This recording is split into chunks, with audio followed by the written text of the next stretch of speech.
Good afternoon, owners and fans of the USFL Fantasy Football League. This is video highlights of the Week 11 games for the 20-team league in the USFL Fantasy Football League. My name's Philip Wilfong. I'm the owner of the Jacksonville Bulls. I've been a member of the league since its inception and owned the Jacksonville Bulls the entire time. I'm going to talk about the Week 11 games, some highlights of the games, and then we'll talk a little bit about division standings, a few notes from the commissioner, and then we'll look forward to our Thanksgiving week, Week 12 highlights. So we're going to dig right in. First game of the week that we're going to talk about is really the blowout game of the week, which found the Portland Breakers, Jason and Matthew, going to 6-5, soundly defeating the Denver Gold, 21.1 to 9.5. Really in a game that never was a game. Denver continues to struggle. They sit in the basement of the Pacific Division with a 1-10 record, 5 games behind the 3 division leaders, 3 teams tied for the division lead in the Pacific Division. One of those teams is the Portland Breakers. 6-5 Portland, tied for first in a 3-way tie in the Pacific. Congratulations to Jason and Matthew and their team there. Also, next game up is interdivisional matchup between the New Jersey Generals and the Tampa Bay Bandits. The South representative, Tampa Bay, Brian Tracy and his team defeat the New Jersey Generals. Jose and his group go down by a score of 24.2 to 18.4. Tampa Bay, they improve to 4-7 with the win. New Jersey drops to 2-9 with the loss. Tampa Bay is currently 6 games behind the division leader in the South, and the New Jersey Generals are currently in the basement in the Atlantic Division. They're 5 games back, tied in the basement with the Pittsburgh Maulers at 2-9. Next game up on tap was a real close one. Chicago Blitz outlast the Arizona Wranglers, 26.6 to 25. Christine and Theo, their Blitz improved to 7-4. Chicago's tied for second in the Central Division, 1 game out of first place. The Arizona Wranglers dropped to 6-5. Arizona is currently tied for first. They dropped back into a first place tie in the Pacific Division with Portland and the LA Express. Next game up, another close one, just like the Monday night game. I mean, Monday night's game was amazing. What a fun game to watch. A lot of these games I was watching on Monday night and kind of flipping back and forth and looking at the scores, and they were all pretty close. Could have gone either way. This next game was in the same boat. New York City Hitmen, they squeaked by the Washington Federals.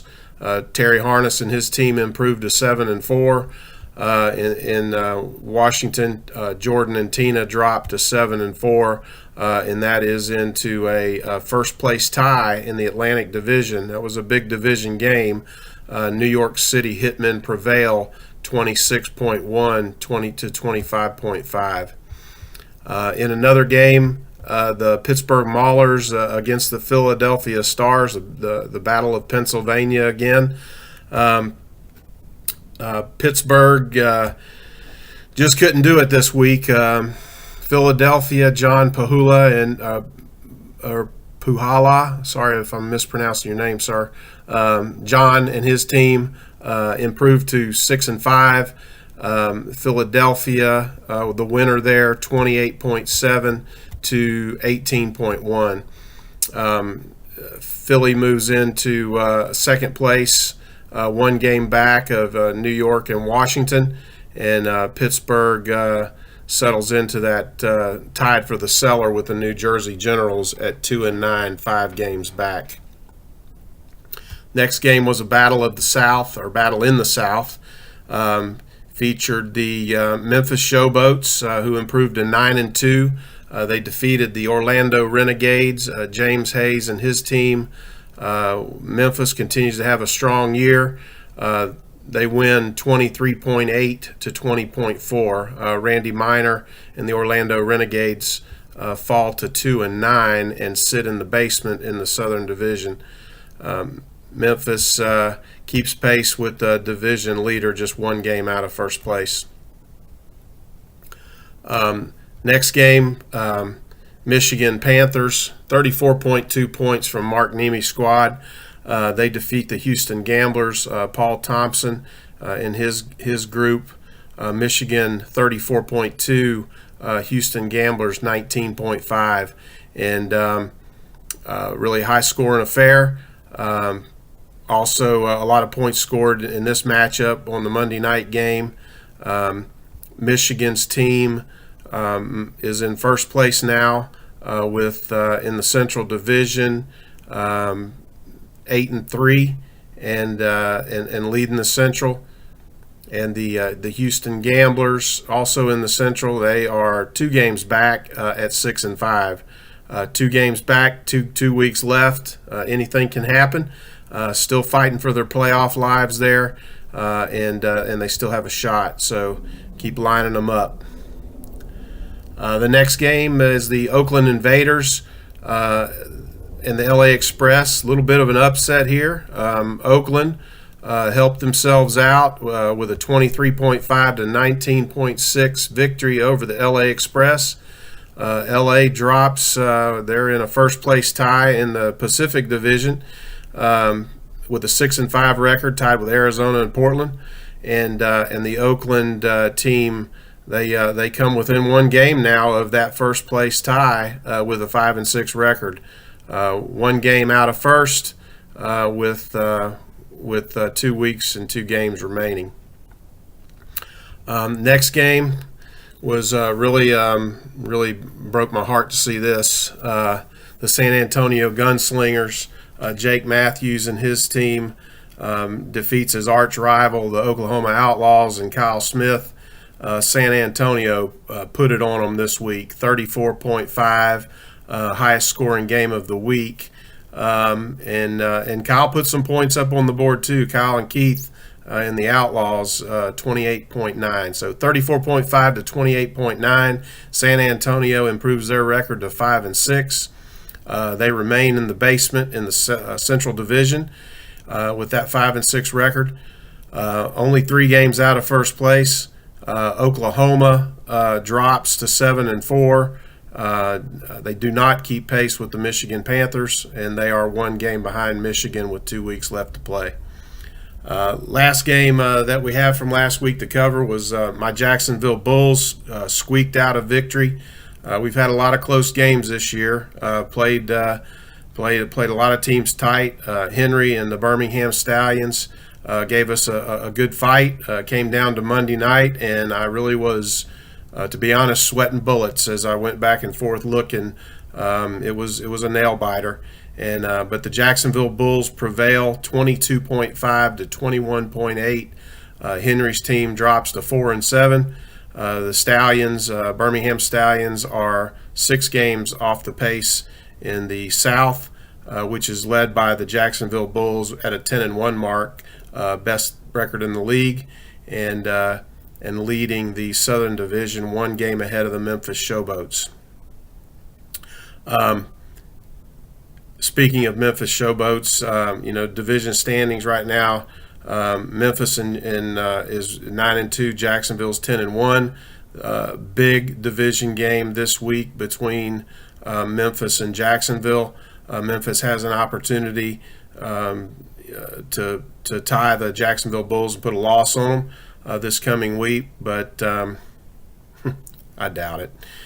Another game this week that's got really some big ramifications is really the Denver Gold and the Oakland Invaders. Denver at 1-10 can solidify their spot with the top pick in next year's draft by losing to the Oakland Invaders. Oakland 5-6. Oakland still, this is a divisional matchup. Oakland at 5-6 is one game out, so they need a win. Hopefully, Denver can still win that game and stay in the top of the draft board next year. So maybe Michael Rutt can put a team together this week and defeat Oakland and kind of spoil their hopes for catching up in that Pacific Division. Next game is a battle of 6 and 5 teams.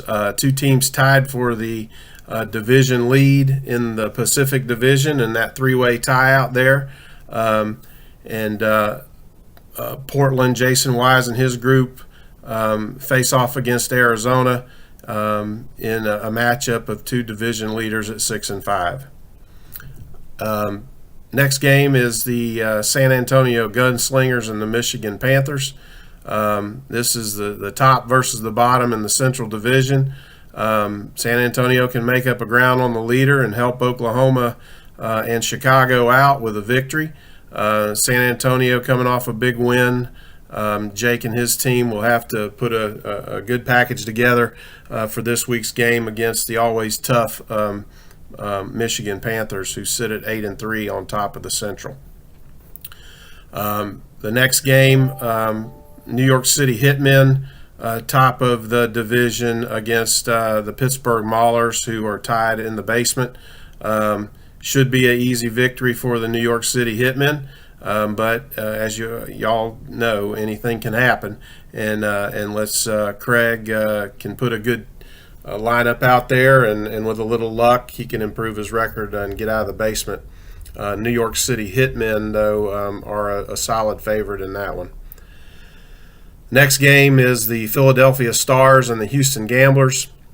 Philadelphia from the Atlantic sits a game out of first at 6 and 5, and the Houston Gamblers, Paul, also at 6 and 5. He's 2 games back in the Central, so he needs this victory as well. Both of these 6 and 5 teams are fighting for a playoff berth, so very important game there. Philly is just a hair under a 1-point dog to the Houston Gamblers. Next game, the Oklahoma Outlaws and Chicago Blitz. These are 2 teams that are fighting for the division lead, chasing the Michigan Panthers, a big divisional game. Oklahoma is favored by 3 points in this game. Oklahoma 7-4, Chicago 7-4. 2 second-place teams chasing the Michigan Panthers in a big game out in the Central Division. Next game up, New Jersey Generals and the Washington Federals. The Generals, bottom dwellers in the Atlantic, against one of the top teams in the Atlantic, but a divisional game. Washington needs to win and to stay in the hunt for the division title. They face off the Federals against the Generals in a big division matchup in the Atlantic. Another Southern Division division matchup is the Birmingham Stallions and the Tampa Bay Bandits, both 4 and 7.